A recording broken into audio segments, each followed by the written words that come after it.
વાત 62. આપણે દરેકે આ દુનિયામાંથી જરૂર જવું જ પડશે. આપણે દરેકને પણ આ દુનિયામાંથી એક દિવસ જરૂર જવાનું છે. ને હનુમાનજીની મૂર્તિ હોય ને ત્યાં નારિયેળ વધેરાવે ને કહેશે, આ ગામ તને હરામ છે, તું હવે આ ગામમાં ન આવજે. શહેરમાં તો મને ખબર નથી, પણ ગામડામાં તો અગ્નિ સંસ્કાર માટે લઈ જાય ત્યારે પહેલાં માથું ઘર સામું રાખે ને ગામનો જાપો કે દરવાજો આવે એટલે મોઢું ફેરવી નાખે. હવે તો કેમ કરે છે તે મને ખબર નથી, પણ પહેલાં એમ કરતા. પણ હનુમાનજીની સાક્ષીએ નારિયેળ રાખે.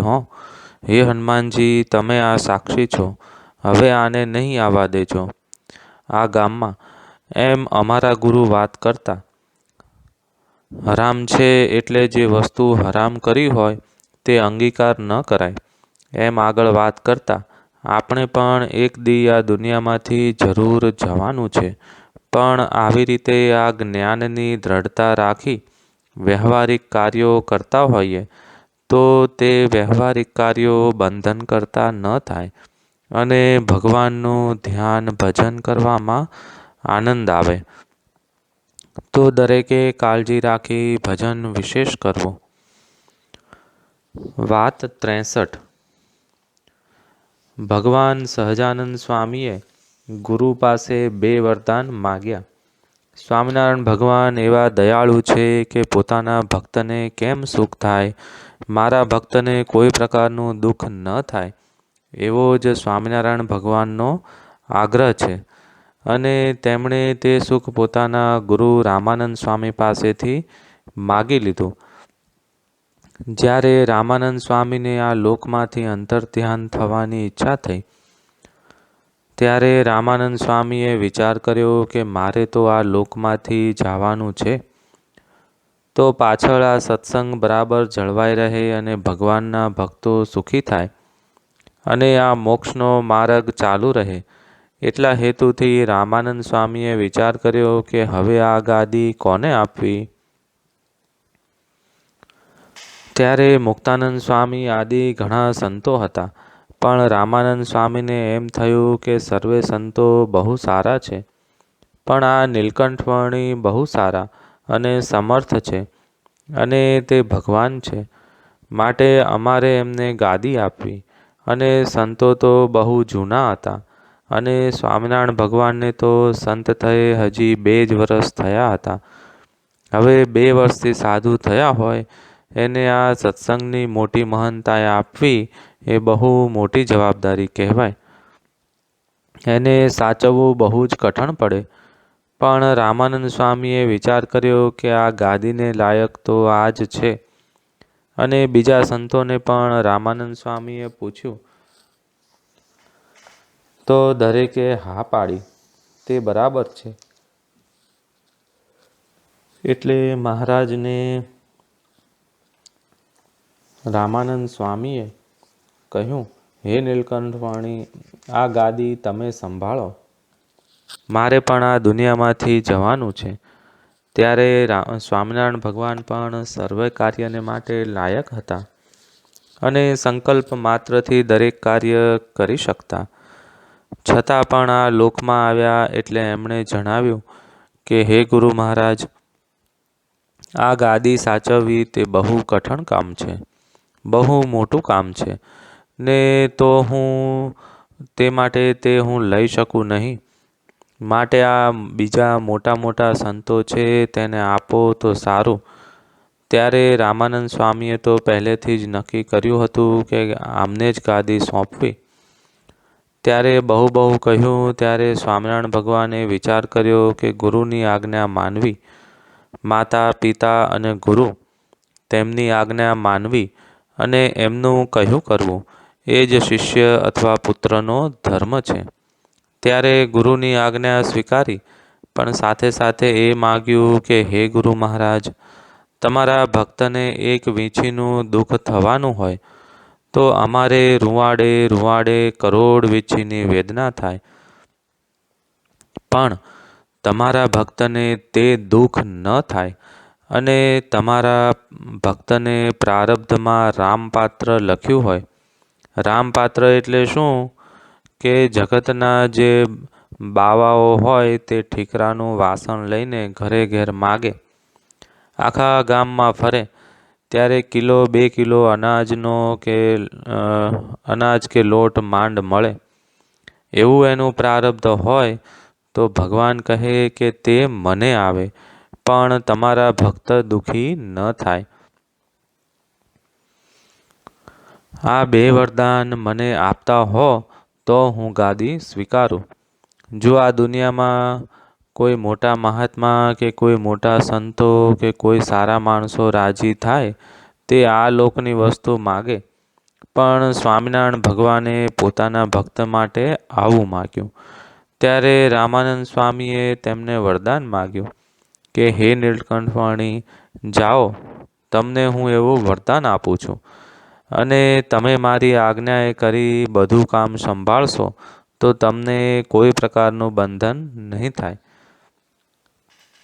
ત્યારે આમાં કહેવાનો હેતુ એટલો જ કે આથી અગાઉ ભગવાનના અનેક અવતારો થઈ ગયા, અને હજી ગીતાજીના વાક્ય પ્રમાણે જ્યારે જ્યારે ધર્મની ગ્લાનિ થાય અને અધર્મની વૃદ્ધિ થાય, ત્યારે ભગવાન પુરુષોત્તમ નારાયણ જરૂર આ પૃથ્વી ઉપર અવતાર લેશે. શા માટે? કે અધર્મનો નાશ કરવા, અને પવિત્ર એવા જે ગૃહસ્થો કે સારા સંતો હોય તેમનું રક્ષણ કરવાને માટે યુગ યુગમાં ભગવાન અવતાર લે છે. પણ આ સ્વામિનારાયણ ભગવાન જેવો દયાળુ અવતાર તો કોઈ થયો નથી અને ભવિષ્યમાં થશે પણ નહીં. એટલા માટે સ્વામિનારાયણ ભગવાને વચનામૃતમાં લખ્યું કે આ વાત તો ન ભૂતો ન ભવિષ્યતિ, આથી અગાઉ આવી ક્યારેય વાત થઈ નથી અને થાશે પણ નહીં.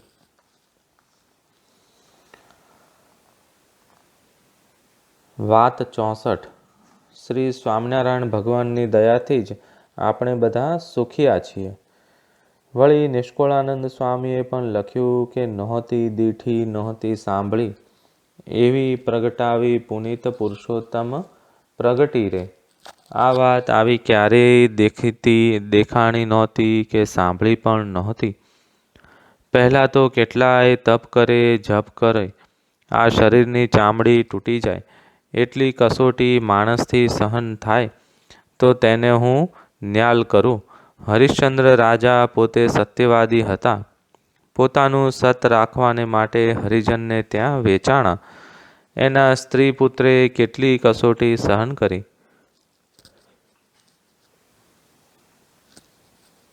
ત્યારે એને ભગવાન મળ્યા.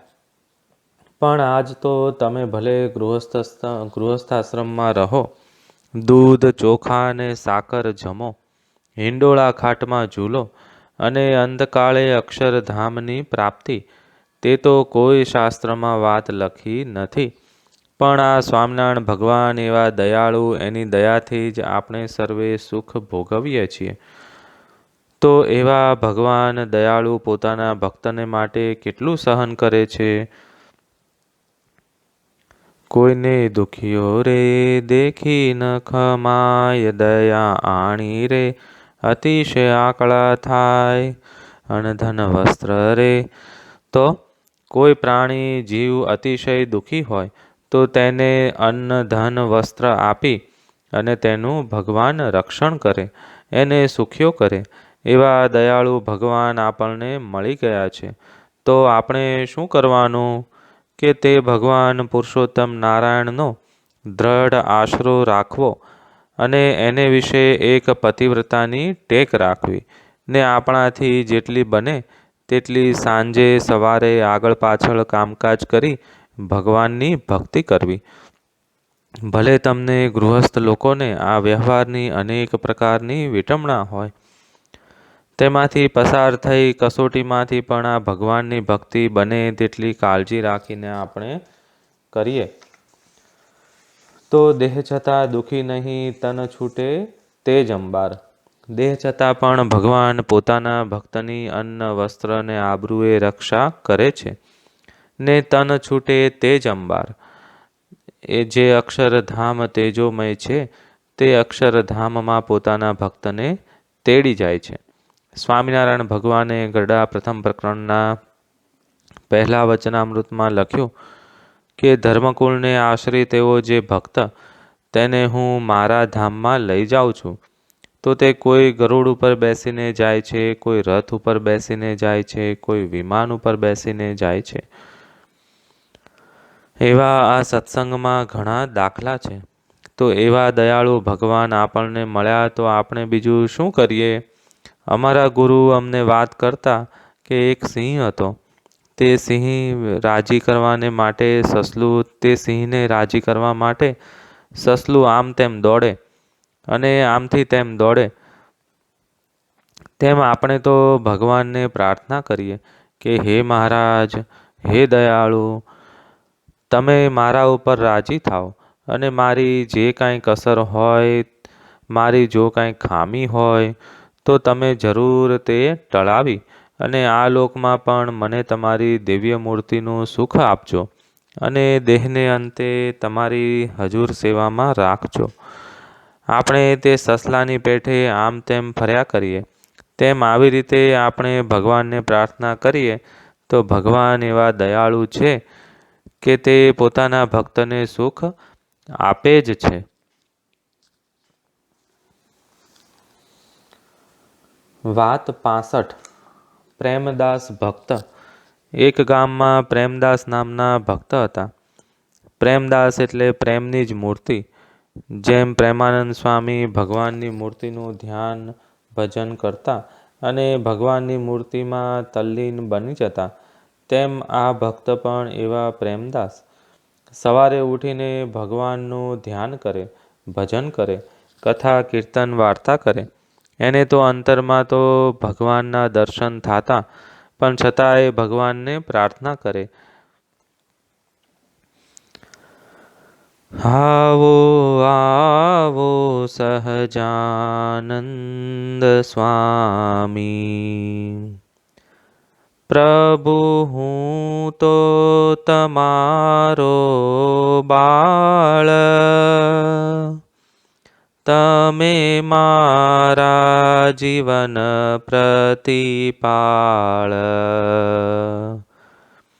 હૈયે હેત ઘણું, અંતરે પ્રેમ ઘણો, પ્રભુ આવો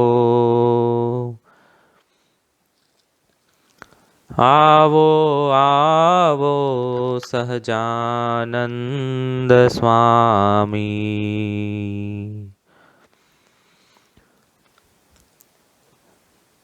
આંખો આંસુ ભીની, રોઈ થઈ છે ઝીણી, બહુ નામી. આવો આવો સહજાનંદ સ્વામી. એમ આ ગદગદ કંઠે થઈને ભગવાનને પ્રાર્થના કરે અને ભગવાન તો પ્રેમના ભૂખ્યા છે. મહારાજ કહે કે મને જેવા મારા વાલા ભક્તો છે એવું કાંઈ પણ વાલું નથી. બીજું એકવાર મહારાજ સાળંગપુર પાસે કારિયાણીના રસ્તા પર ચાલ્યા જતા હતા. તે રસ્તામાં એક ગામ આવ્યું. રાત્રે 12 વાગ્યાનો સમય થયો. ત્યારે એક ભક્ત ઉઠીને પેશાબ કરવા ગયા. ત્યારે સ્વામિનારાયણ સ્વામિનારાયણ નામ લેતા હતા. આવી રીતે ભગવાનનું નામ લીધું તે મહારાજે સાંભળ્યું એટલે મહારાજ એમને ઘેર ગયા. રાતે 12 વાગે હો. ભક્તને કહે તમે બોલાવ્યો એટલે આવ્યો. આ તો સ્વાભાવિક સ્વામિનારાયણ સ્વામિનારાયણ નામ લેતા હતા, પણ એવા ભક્ત હતા એટલે મહારાજે તેને તેવા દર્શન આપ્યા. તેમ આપણને પણ મોટા સંતોએ એવું શીખવાડ્યું કે નામીએ સહિત નામ લેવું. નામી વિના નામ લેવું તે પુત્ર વિનાનું પારણું. નામી એટલે સ્વામિનારાયણ, સ્વામિનારાયણ એમ ભગવાનનું નામ લઈએ એટલે સ્વામિનારાયણ ભગવાનની આમ મૂર્તિ દેખાય. ઘનશ્યામ મહારાજ આમ નામ લઈએ એટલે એને ઘનશ્યામ મહારાજ તદાકાર થઈ જાય. તો તે નામીએ સહિત નામ લીધું કહેવાય. તો આ ભક્તે પણ સ્વામિનારાયણ સ્વામિનારાયણ એમ નામ લીધું તો મહારાજ હાજર થઈ ગયા. ભક્ત કહે, હે મહારાજ, તમે આ ટાણે હમણાં ક્યાંથી પધાર્યા? મહારાજ કહે કે તમે અમને યાદ કર્યા એટલે આવ્યા છીએ. આવી રીતે આ પ્રેમદાસ નામના ભક્ત હતા. એટલે આવી રીતે ગદગદ વાણીથી ભગવાનનું આવું કીર્તન બોલતા. એટલે મહારાજે એમને દર્શન આપ્યા. એના અંતરમાં આનંદ આનંદના ફુવારા વહેવા માંડ્યા. અહોહો, મને આ ભગવાને દર્શન આપ્યા. એના અંતરમાં તો આનંદ આનંદનો પાર ન રહ્યો. જેમ પહેલાં વાત કરી હતી કે રૂવાડે રૂવાડે એને ભગવાનનો આનંદ આવ્યો. બધા રૂવાડા ઊભા થઈ ગયા અને ભગવાનની મૂર્તિમાં તલ્લીન બની ગયા. તે ભગવાને થોડીવાર તો એને આમ અક્ષરધામ બતાવ્યું. તેજને વિશે મહારાજનું સિંહાસન ને તે સિંહાસન ઉપર મહારાજ પોતે વિરાજમાન અને ચારે બાજુ અનંત કોટી મુક્તો ભગવાનની મૂર્તિને એકી નજરે જોઈ રહ્યા છે. એવા એને દર્શન થયા. એના અંતરમાં તો આનંદનો પાર ન રહ્યો. થોડી વારે સમાધિમાંથી ભગવાને જગાડ્યા. એટલે પ્રેમે કરીને ભગવાનના દર્શન કર્યા. તે ભગવાનના ચરણને મૂકે જ નહીં હો. એટલો એના અંતરમાં આનંદ આવવા લાગ્યો. પછી મહારાજ કહે કે રાખો રાખો. મહારાજ ત્યાં રહ્યા અને ધર્મની, જ્ઞાનની, ભક્તિની, વૈરાગ્યની વાતો સંભળાવી અને તે ભક્તને સુખ્યા કર્યા. મહારાજ કહે કે હે ભક્ત, તમે આવો લાવો લઈને ભગવાનનું ભજન કરજો ને કથા વાર્તા આદિકનો બીજાને પણ લાભ આપી બીજાને પણ સુખ્યા કરજો. અને દેહને અંતે હું તમને અક્ષરધામમાં તેડી જઈશ. આ ભક્ત કહે, મહારાજ, મને અખંડ આવા દર્શન આપો. મહારાજ કહે, અમે અખંડ તો અહીં રહી નહીં શકીએ. અમારે તમારા જેવા ઘણા ભક્તને દર્શન આપવા જવું પડે, કલ્યાણ કરવા જવું પડે. માટે અખંડ રહી શકાય નહીં. પહેલાં આપણે વાત કરી હતી કે રાજ તમારું તમે કરો, અંતરમાં રાખજો હરી રે. તેમ આ ભક્તને આજ્ઞા કરી કે હે ભક્ત, તમે આ તમારું વ્યવહારિક કાર્ય જે છે તે કરજો, પણ અંતરમાં મારી મૂર્તિ રાખજો. ત્યારે આમાં કહેવાનું હેતુ એટલો જ કે આ ભક્ત ગૃહસ્થાશ્રમમાં હતા. વ્યવહારિક કાર્ય દરેક કરતા હતા, છતાં પણ ભગવાનની મૂર્તિ ત્રણેય અવસ્થામાં દેખતા હતા. તેમ આપણે પણ ભગવાનનું ધ્યાન, કથા વાર્તા, ભજન, કીર્તન, ખટકો રાખીને કરીશું તો જેમ ભગવાને આ બે ભક્તોને દર્શન આપ્યા ને, કયા બે ભક્તો? એક આ પ્રેમદાસ અને બીજા કારિયાણી પાસે એક ભક્ત. તેમ આપણને ભગવાનનું નામ લેવું તો નામીએ સહિત લેવું. નામીએ સહિત લઈએ તો જ તે નામ લીધું કહેવાય. સ્વામિનારાયણ ભગવાને પ્રથમ પ્રકરણના 22ના વચનામૃતમાં પણ એ જ વાત કરી કે તમે ભગવાનના કથા કીર્તન કરો, ધૂન કરો, ભજન કરો, પણ જો અમારી મૂર્તિની સ્મૃતિ ન રાખો તો તે ગાયું તે ન ગાયા જેવું છે. તેમ નામી વિનાનું નામ તે પુત્ર વિનાનું પારણું ને વર વિનાની જાન. એમાં શું કીધું? જાન હોય અને વર ન હોય તો તે જાન કહેવાય કે ન કહેવાય? તેમ નામી વિનાનું નામ લેવું, વર વિનાની જાન ને પુત્ર વિનાનું પારણું. પારણું હોય પણ એમાં જો પુત્ર ન હોય તો એની માં કેટલી વખત ઝૂલાવે? પુત્ર હોય તો માં હિંચકા નાખે. તેમ મહારાજે કીધું કે નામી વિનાનું નામ લેવું એ પુત્ર વિનાનું પારણું અને વર વિનાની જાન એવું કહેવાય. તમે સર્વે મનમાં લાવજો નહીં કે આમ થાતું નથી તો હવે શું થશે, એમ મનમાં લાવજો નહીં. એમ ચિંતા કરવાની જરૂર નથી. પણ આપણે દરેકે એવો અભ્યાસ કરીએ તો ન થાય એવું શું છે?